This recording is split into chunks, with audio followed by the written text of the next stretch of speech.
Folks, we at Phoenix Resale here have a problem. The problem is this corner right here. We've got all of this stuff. It's relatively well organized. You can see we've got styluses, GBA caps, different kinds of controllers, and all this stuff. But the bad thing is, if you come on over here, we've got all of these loose stacks of sorted, already prepped and clean and ready to go games that we want to list and put on Amazon, but we don't want them constantly taking up all of this table space. You should have seen us 2 days ago. Literally both of these 6x6 tables were filled with just stacks of sorted games, and it's not efficient because it decreases all of our space to actually prep stuff before we list it. So my solution is going to be to take these bad boys away and replace them with custom ultimate wooden shelves for our video game inventory. Now, gotta give a shout out here to Arkansas Picker because this idea came from him, although my plan is to make these shelves pretty much better in every single way. Look at this can all go. I don't need any of this anymore, and it will free up a ton of room just to put games, shelves of games over here, and free up our table space over here. Oh, hi, doggy. So, folks, this is the official announcement for those of you who are have sent us collections in the past, or if you're using our recent buy list. This is the official announcement. We are not taking consoles that are not handhelds anymore. Not that that was something that was really on our buy list in the first place, but yeah, we're not touching them. We are not touching those thingies unless we're talking a collection buy that is like $20K plus. And honestly, I have never felt better.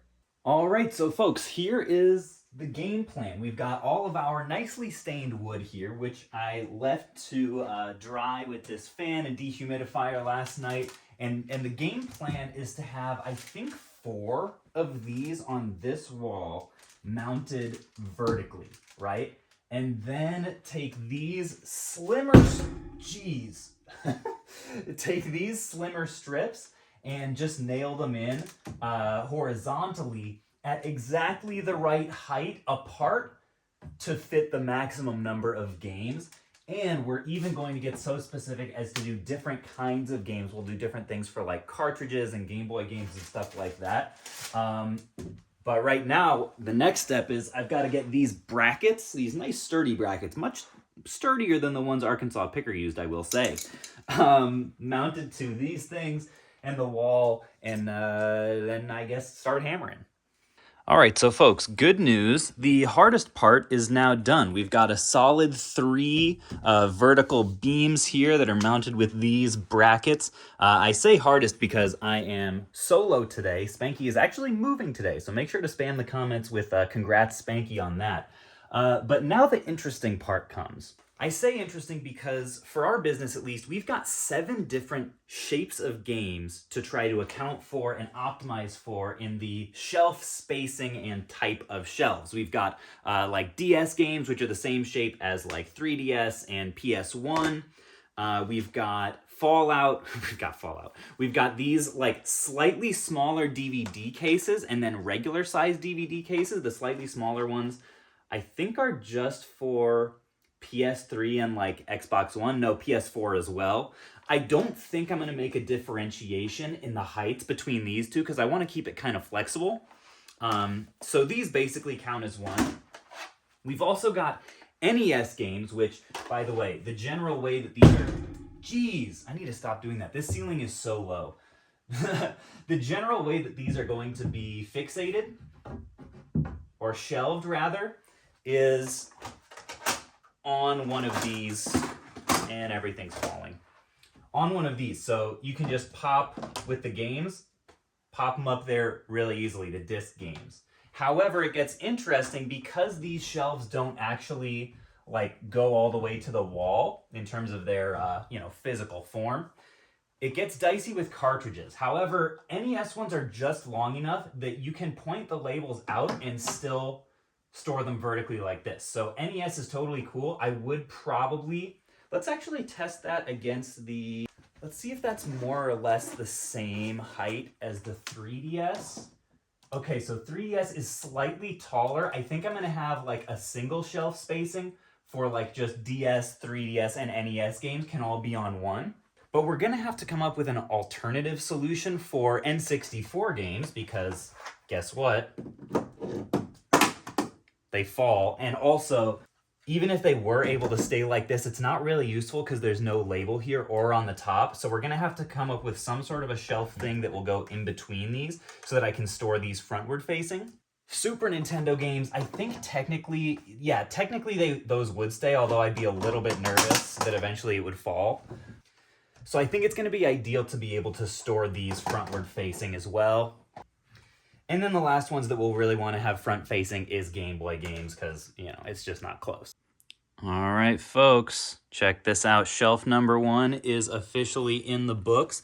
This did present the first like real quandary though, because shelf optimization is what this is all about, right? The question is, do I do another row for NES/3DS games? Am I going to really have enough of them? We do have a decent number of them on the buy list.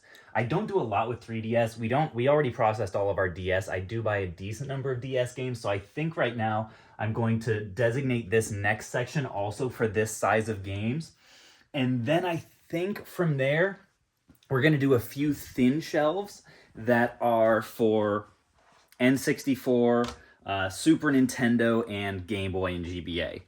So we'll probably have to have like 3 of those. I'll go ahead and let you guys know right now what my general plan is. We're going to have to get a little bit choppy. Oh, geez. See, I just hit the ceiling again. This is the plan. I have these 4x1 shelves that I'm going to chop to exactly the width of these little 2x4 segments. Oh my gosh, folks. As I was just measuring this bad boy out, I just had the hugest epiphany. I don't think I'm actually going to do the weird sized cartridge stuff on this wall at all. Because look at this. We've got this whole like little corner that would be perfect for like just cartridge organization aside from like the NES stuff up there. Wow, that would be so much better. And then I could use these, or I could use like other kinds of wood that I have laying around to come up with like a more cartridge native solution on that wall. And then the rest of this, I think, will literally just be standard sized games. Wow. I am so smart. Okay, I'm officially an idiot. I just finished. As you guys can see, the shelves look great. Really happy with how they look, but unfortunately, I made a boo-boo. I put all of these things on without really testing the optimal spacing for all of like the mini slat shelves.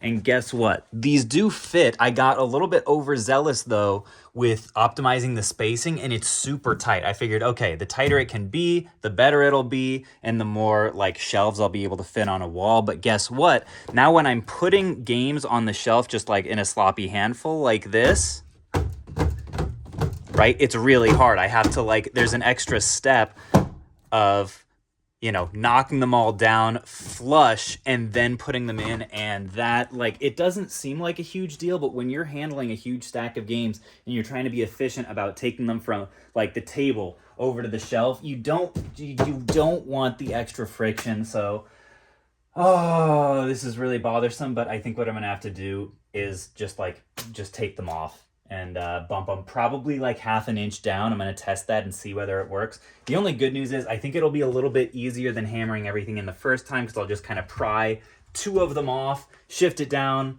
a half inch, nail 1 in, pry this one off, etc. And I'll update you guys when it's done. By the way, folks, if you're looking for actual like intelligent information about this process, this is the original Arkansas Picker video on the subject. Don't waste your time on this unintelligible buffoon. All right, so folks, another update. I have spaced these out and definitely found that if you guys are doing this at home for yourselves, you're following along, would definitely recommend having about a half inch to an inch on top of, like, in excess of whatever space you need for the game specifically. I don't think you need a ton more than that. The other way that I was thinking that you could potentially optimize this more than I have done is I don't know if you really need 2-inch thick wood strips here, like if you had access to 1x1 rather than 1x2, you could save a little bit of vertical height that way. But having a little bit more room to play with so that you can easily shelve your games, I think will definitely benefit us in terms of efficiency. The problem that I have not solved yet is I need to check what extra wood I have in the garage. I'm hoping that if we have some, it's stained the same color, because I'm thinking right now that this 4-inch chunk here, this 4x1, I don't know if it's really, because I can fit what, like maybe three to maybe 4 cartridges on here, probably only 3 Super Nintendo games. And I just don't know if that's really worth it. I'd probably want to be able to fit like 5 plus ideally. So I'm going to check what other wood I have and see if I can find a good shelving solution for this sort of catty corner wall on this side. All right, folks, after a very long day of shelf building, this is the current result.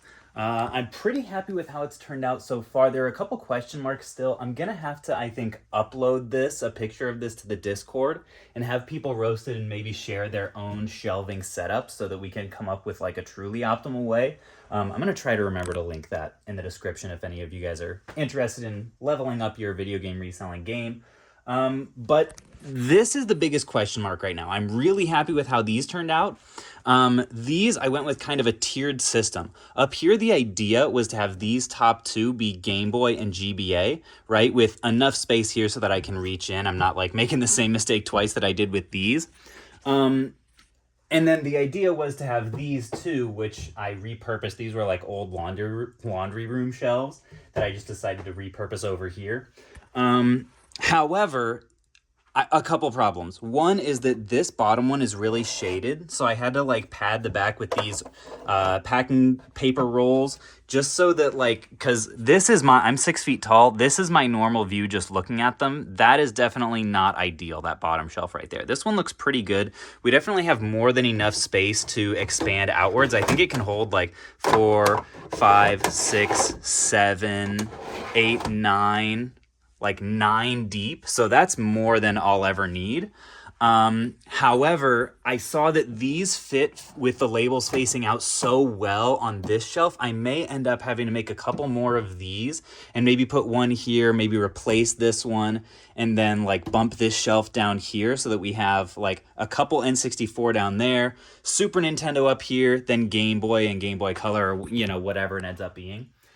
The biggest question of this whole operation is whether it's actually going to make our process more efficient. So like if Spanky or I is over here at one of these tables and we're cleaning and de-stickering and resurfacing and all the stuff that goes into selling games, is it actually going to be more efficient to sort everything onto those shelves and then move it here to like be prepped for Amazon? Or is that just going to add more friction to the process? I'm still, either way, if we end up deciding that doesn't actually make sense, we're just going to stack stuff here, like, and you know, just kind of go one system at a time. These shelves I'm still really happy with because I was thinking this could make a sick whatnot background, right? Like if we set up the camera right here and we kind of have this space and like all of our whatnot stuff for the show is like stacked in different ways behind us and we're just like pulling it and showing it off and people are asking about stuff. I think that could be really cool as well. So there's multiple ways that this space could actually be organized. You guys can probably see I'm a total optimization nerd. Like anytime I'm building something in my business that I think is going to make it better, I start talking faster, my heart starts racing. Like I love this stuff. If this is helpful for you guys, let me know in the comments. And if you can think of any way to potentially improve this system, please let me know.